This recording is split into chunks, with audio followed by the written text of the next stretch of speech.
my name is Blanca Restrepo, and I am an associate professor at the University of Texas Health Science Center, Houston, School of Public Health in Brownsville. And today we're going to talk about Zika.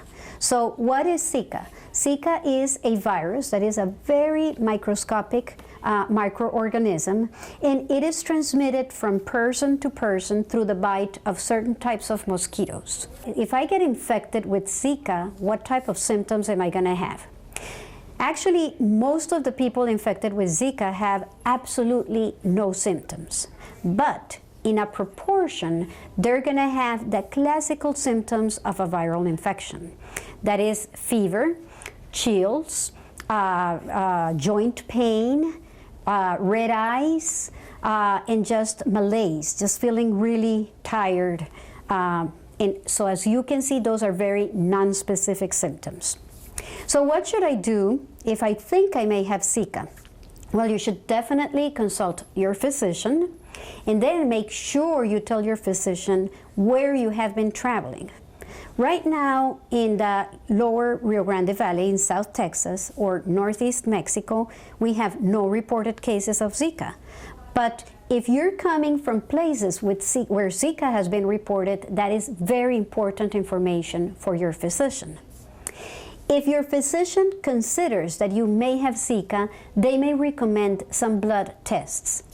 Keep in mind that there are no blood tests yet that are FDA approved for the diagnosis of Zika.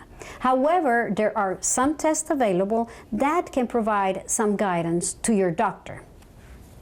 So what happens if you are diagnosed with Zika? What treatment are you going to receive? Well, first of all, like most other viral infections, there is no specific treatment for Zika. You basically are treating the symptoms, but not the virus per se.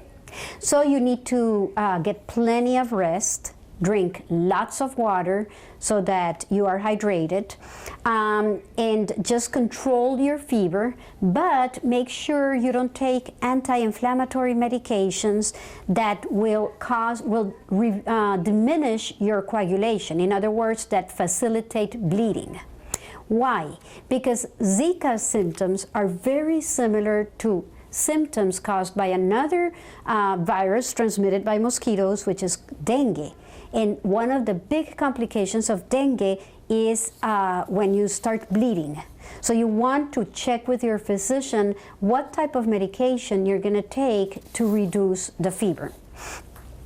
Make sure also to consult your physician what other medications you're taking at the time to make sure whatever you take, there's no interaction effects between the drugs.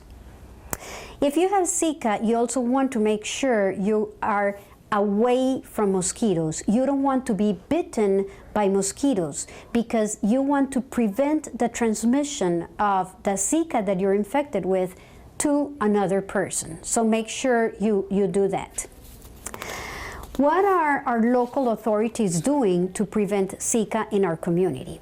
Well, first of all, in our region, as I said, there's been no diagnosed cases of Zika, but it is expected that Zika is going to arrive to this community just like it is likely to arrive to the rest of the world where there's a tropical environment, because whatever environment facilitates the mosquito, that's going to facilitate the transmission of Zika. So, is there a vaccine for Zika? No, there is no vaccine for Zika. So what are the local authorities doing, and what is our School of Public Health doing? We're actually, our faculty at the School of Public Health has been in communication with the local health authorities to have a strategy to control Zika. And so we're not waiting for it to come, we're preparing.